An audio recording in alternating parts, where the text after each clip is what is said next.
Hello, everybody. I'm a practicing therapist and a doctoral student of psychology. And today I wanted to go over a topic that has been requested, but I also have had a lot of breakthroughs with my cases at work, while I'm practicing.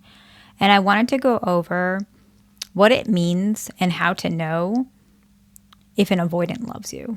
Now, the reason why I wanted to bring this up is because avoidant individuals, they're very guarded about love in general.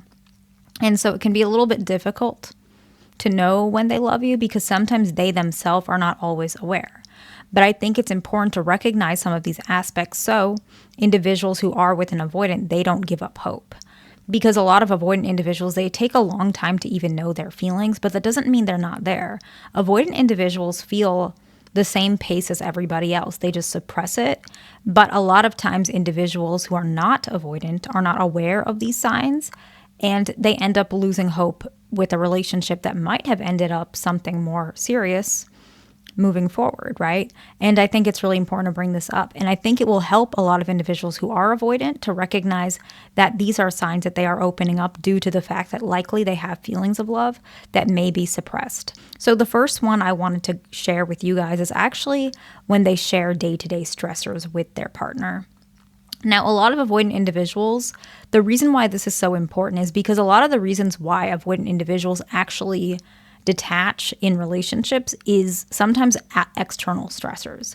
And that can mean day-to-day stressors. And so often, avoidant individuals are actually very uncomfortable and insecure, opening people up to the fact that they are feeling stressed. That's actually why they detach and try and mitigate these behaviors and manage their feelings on their own. And so opening up is actually a sign of healing anyways, which also means that they are falling in love. Because individuals who are avoidantly attached, they don't tend to risk their vulnerability unless they feel like this person is very worth it, worth the investment. And usually sometimes they can't always help it. When they get close to somebody and they're really falling for somebody, no matter how hard they try and suppress it, it'll come out in the cracks. And so sharing day-to-day stressors is a sign of that. So a very simple example could be, let's say we have an avoidant female and an anxious man, right? So they're a couple. Let's say she tends to work, she likes to work, she keeps herself very busy, but this particular day she's been a lot more busy and distant. And instead of shutting down and keeping to herself, she's decided to mention, let's say she works in sales, something of that sort. And she mentions, I have to make a lot of visits today, and this one at 3 p.m. is really stressing me out. Hopefully it'll go well, and I'm pretty confident that it will, but because I've prepared, I have a proposal written, but I'm feeling pretty stressed out about it. And she just leaves it at that. Because a lot of times they don't detail too much. Like they don't ask for anything. It seems a little bit random because they may say it completely randomly. Like let's say it's a text message or even a phone call. It almost feels like they're just dropping something randomly. And because there's not a lot of emotion in their voice, often their partner may not realize that this is them opening up, but it is. And so it's really important to recognize this is a sign that they probably really care about you because they may not even realize they're doing it, or, which I think is more common and I see with a lot of my patients, they're putting effort, which is why sometimes it comes across a little bit awkward. They're putting effort to share their day-to-day with you because they're trying to tell you they care about you. That's usually the way it is for them. The next one, and I really like this one because I see this very often. In fact, I have never seen a case where an avoidant individual is falling in love and this is not a precursor. And obviously I'm a therapist, so this one is probably going to be one of my favorites. And it's when the avoidant is less triggered about things that used to trigger them. So let's give an example. Let's say, a couple, avoidant male, anxious female, they're planning a trip together, right? And before, let's say the first couple years they started dating, every time that she asked, hey, could we go on a trip together? He would shut down. He would say, I don't do trips. I don't want to. My schedule's too busy. You know that. Why are you asking? If I ever want to go on a trip, I'll ask you, but I don't want to. something like that, right? Usually that's how they shut down. They react often very poorly, right? When they feel very triggered. However, let's say time has gone by. Maybe that was like, let's say that's the second year. We're just making something up right now, right? But this is a typical timeline. A lot of you guys will probably be able to relate because I see this timeline a lot with my patients. So it may fit a case, even though, we're just giving an example, but it sounds very realistic because this is usually how it goes. So let's say in the second year, she wanted a trip. He shut her down. And then let's say we're on year 3.5, almost to the fourth year. And then she asks, summer's coming up. How do you feel about going on a really small trip together? I know you like golf and there's there's an area where we can do golf, or like you can watch a golf tournament in this area, whatever it may be. And he completely acts like they never had problems with this before and he is completely fine with it. Like as if the previous issues with this never happened. And this happens a lot. And I think what people do that is a mistake, which is why I brought this particular one up, is what happens is, let's say she's an anxious individual. She might think, we used to have so many issues with this trip. How come he's saying that this is fine? Because before he would get really mad about this, but now he's saying, okay, it's completely fine. Yeah, let's go on this trip, whatever. And he's acting like it was never an issue and it was never a trigger. He doesn't realize that sometimes a lot of avoidants are not very self-aware. So he didn't realize how he reacted before. He doesn't recognize it. He probably doesn't even remember. But what happens is a lot of people, what they do is they poke at it or try and pry. Are you sure? Because you were really upset about this 2 years ago or 1 year ago. And then that can create a little bit of a conflict. And what ends up happening is the avoidant individual, they were just opening up. And now because you didn't trust them as much, they close off. And I know that's so specific. And honestly, I understand that it's really annoying because avoidant individuals are so sensitive to certain things. But I see that a lot where an avoidant individual they're saying, yes, this is going to happen. And then the anxious or the partner feels like they can't trust it. And so they poke at it. And then what happens is it collapses. So a very good sign is if your partner is less triggered about things that used to trigger them, don't poke and try and make them get triggered. This is a sign they're healing, and likely they do love you because a lot of avoidant individuals, they're not going to heal for anybody. You guys know a lot of avoidants, they're really stubborn. So if they're really healing and they're really trying, it is a sign they love you. Not all the time. Healing and loving does not always have to be the same, but a lot of times it is for avoidant individuals, okay? The next one is being more affectionate, especially after time apart, such as a work trip. This could be like kissing on the cheek or head or rubbing your leg while watching TV. These are things that are automatic and they're being more comfortable. And the reason why I brought up, especially after time apart, is a lot of avoidant individuals, they actually become much more drawn to their partner when there's time apart that's unintentional.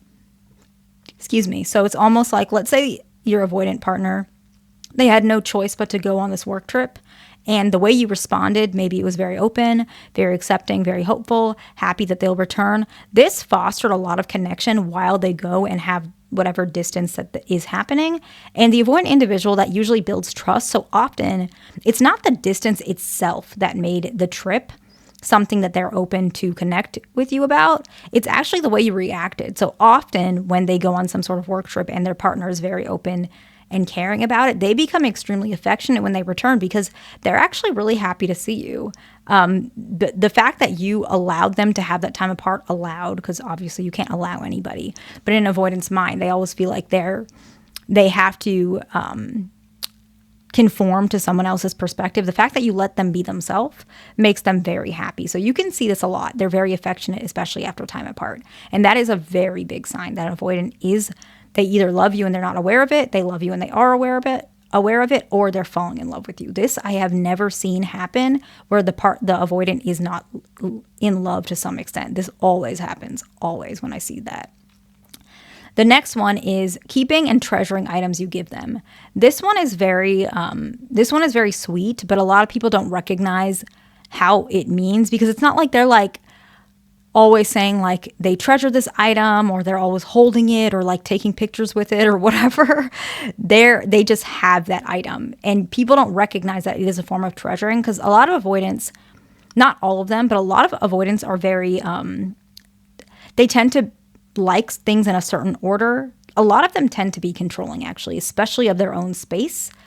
And so they don't like things interrupting their space at all that they did not choose. And so let's say you bought them, I don't know, a candle for their birthday, and they use that candle or they keep it.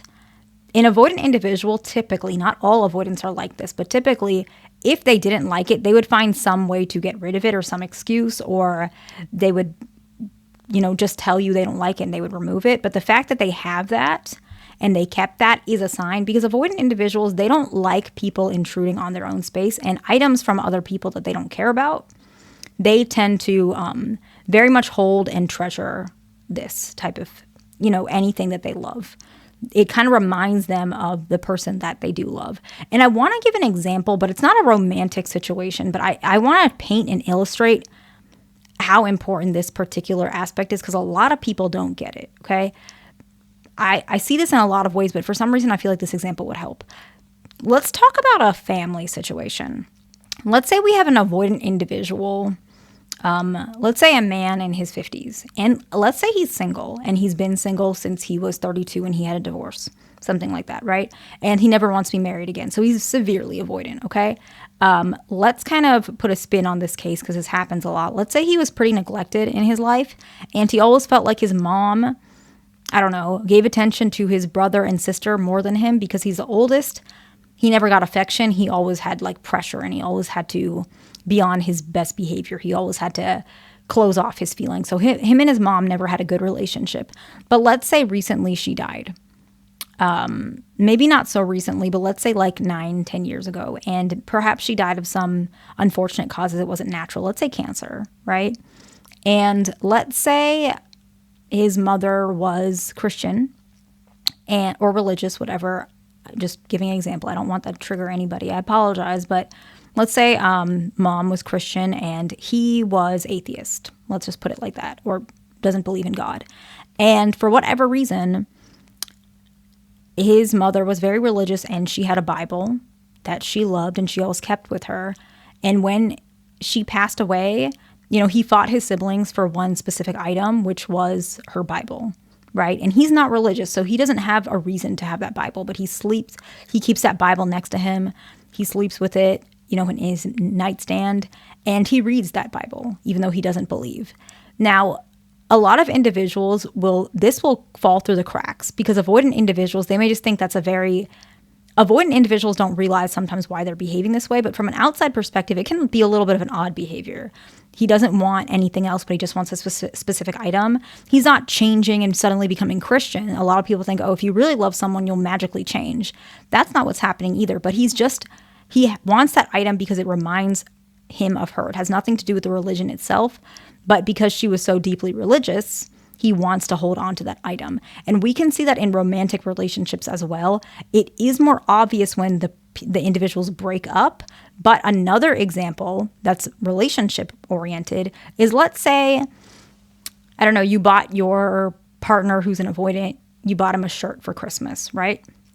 And he wears that shirt very often. It's very comfortable.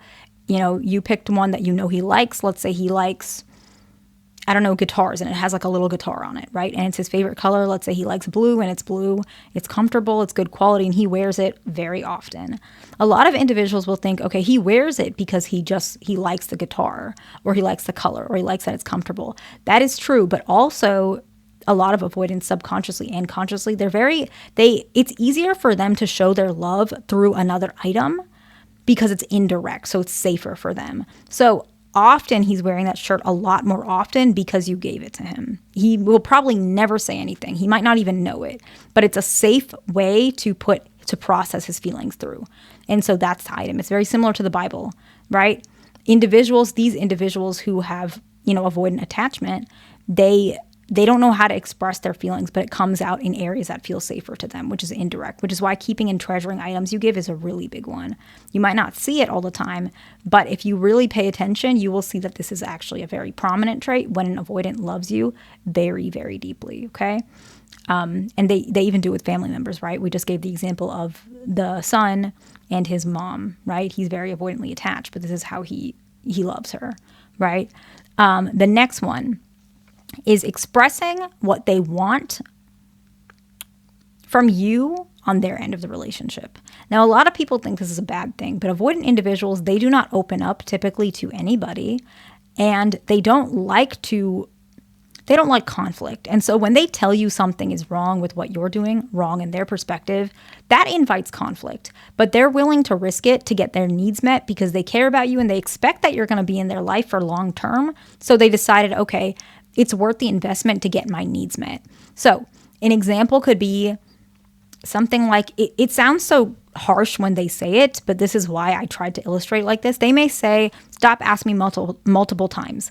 I heard you the first time and I promise I'll get it done, right? That sounds very blunt and does not sound like they're opening up to you at all, but actually they are, because they told you to stop doing something that makes them uncomfortable. They said, I heard you the first time and I promise I'll get it done. So this means they're trying to say, I don't like repetition and I want you to trust me. And they're telling you what they want you to do. They're not saying, even though I promise I'll get it done, obviously they're going to do their part of the bargain as well. But that's not the main emphasis of this example. The emphasis of the example is saying, I heard you the first time, stop asking me multiple times. They set a boundary because they want you to improve on your side of the relationship as well, because they feel like this relationship is valuable to them. And I think that's really important. A lot of people miss that one. And I don't blame you, but it's very important, okay? The next one is sharing more lighthearted aspects of their life. I like this one. I see it happen a lot, and I think it falls through the cracks. An example could be, tonight I'm going to watch the golf tournament. I'm going to be productive all morning, so tonight I can relax guilt-free. And they just, I don't know, they tell you on the phone, like randomly, or they send you a text message about it. They're saying this because they feel safe with you.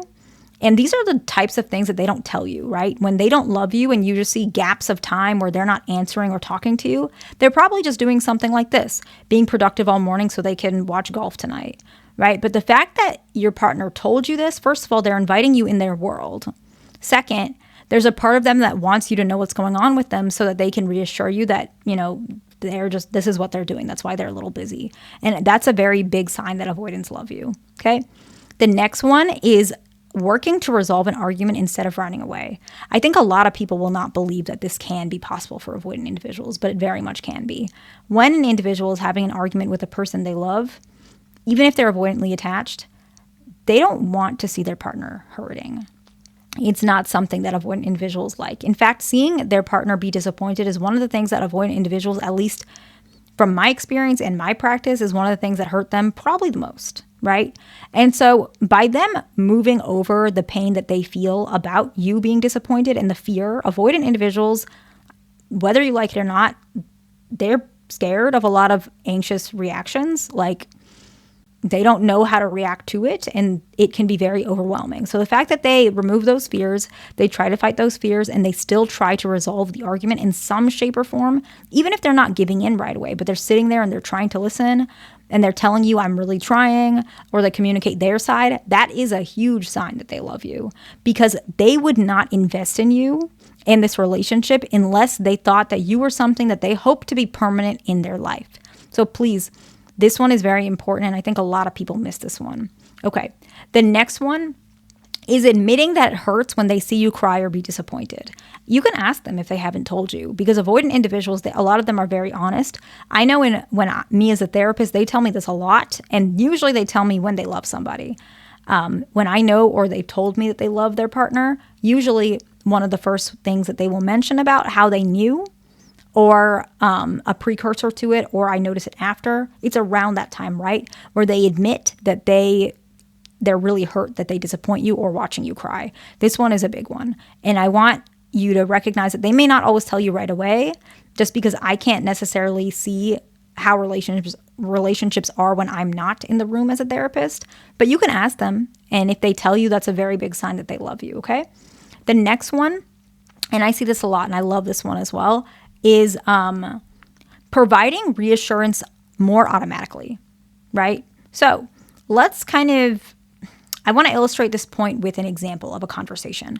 So a lot of individuals know that bedroom intimacy is kind of triggering for avoidant individuals, and sometimes they pull away in this area. So let's kind of have a conversation. Let's pretend that we have a couple where bedroom intimacy has really died down and they used to have fights about it. But let's say the fearful avoidant female and let's say dismissive avoidant man. Let's say the fearful avoidant, she's leaning anxious, okay? And she wants to heal and she wants to change, but before she would really kind of nag about, why aren't we having, bedroom intimacy anymore? And they kind of took a backseat on it, took a break from talking about it. And so we're going to have the conversation today about how they kind of talk about it again, reintroducing that. And so let's say it's been like, I don't know, a year since they've had arguments about it, and they really haven't had much intimacy since. And she mentioned this. I know bedroom intimacy is a touchy subject, but I was wondering if we could explore that during our trip this summer. And his answer is, it's not a touchy subject, and yes, that's fine. Very blunt, very plain, but what happened? First of all, he reassured her automatically. It's not a touchy subject, and he said yes, right? Now, this is very, very, very common. When avoidant individuals start to love their partner, reassurance becomes extremely automatic, and they are becoming much more fluid with things, just like I mentioned earlier. The triggers that used to trigger them are not triggering them anymore, right? But this particular point we're talking about, how he mentions it's not a touchy subject. He automatically provided her reassurance without her even asking, right? He cleared that up so that they feel more safe, whether you realize that or not, subconsciously and consciously. He did that so that she feels more safe about this topic. He's trying to tell her, it's not as bad as you think it is. It's okay. It's fine, right? That's very important. The next one is being less annoyed or irritated by things that used to irritate them about things that you do, right? So a lot of avoidant individuals, I've mentioned this so many times, they do not like repetition when you repeat or ask something, or if like if you want them to heal and you send them like a couple articles, take this quiz, you're an avoidant, something like that, where you're kind of prompting them to change and you do it on repeat. Avoidant individuals find that really, really annoying, and it doesn't help. However, if they are less annoyed by your behaviors like that, or they tell you, this is a little annoying, I'll look at it when I get home, they're being honest about those things, this is a sign, believe it or not, that they love you and that they want to be in a relationship with you. And the reason why is because, as I've been mentioning throughout this video, they would not waste their time telling you these things or opening up to you if you were not worth the investment. So they perceive you as worth the investment and someone that's going to stay in their life, okay? The next one is they teach you something they know or share a hobby of theirs with you. I like this one because I see it so often. And I think it's so incredible because a lot of people do not understand that this is something that an avoidant is sharing their world with you. They don't share their world with anybody. Like most of the time, avoidants don't even share this stuff with like their parents. Really, they keep it all to themselves. And so the fact that this is happening is a very big sign. So an example could be, maybe they work in finance and they want to help you understand finance as well because that's what they like. Maybe they help you to open a brokerage account, or they show you how to cook your favorite meal so that you know how to make it, right? Or they ask you, do you want to borrow a book? That, let's say they like to read and they notice that they have a book that you might like. They may encourage you, hey, do you want to borrow this book since I think you might like it? Because they're trying to share what they love and how their lifestyle is, and they want to blend your lifestyles together. It is a very big sign. And if you're seeing this happen more and more frequently, it might be a sign that you guys might start taking the step to living together. I might make a separate video on that, but this one usually is a precursor of that as well. The next one is they try to make your life easier. And I really like this because avoidant individuals are really good with this one. This one is usually there's no fuss. Usually it's like they pick you up from the airport, they make you coffee in the morning, or they go to the dealership with you when you're trying to buy a car. They want to be there. Avoidant individuals are very action-oriented individuals. And so this is a sign that they really care about you and that you are worth their investment. And the last one, this one is a little silly, but believe it or not, this is a very vulnerable thing for avoidant individuals. And if you are an avoidant, you will probably understand what I'm saying.